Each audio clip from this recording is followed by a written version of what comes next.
Hi guys, welcome to my channel. তো গোপালের জন্য দীঘা থেকে কি এলো আজকে সেটাই আমি ভিডিওতে দেখাবো। দিদিরা দীঘাতে গেছিলো, সেই জন্য আমাদের বাড়িতে দুটো গোপাল ছিল। তো দীঘা থেকে এই দেখো এখানে একটা কাজু বাদামের লাড্ডু সেটা এনেছিল গোপালের জন্য, দেখতে পাচ্ছ।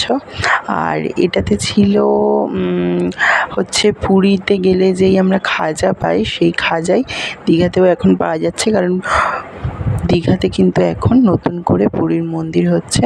আর এটা একটা বাদাম চিনি দিয়ে একটা মিষ্টির মতো। আর এখানে একটা জগন্নাথের মূর্তি, কারণ আমার জগন্নাথের মূর্তি ছিল না, যেটা ছিল সেটা ভেঙে ছিল।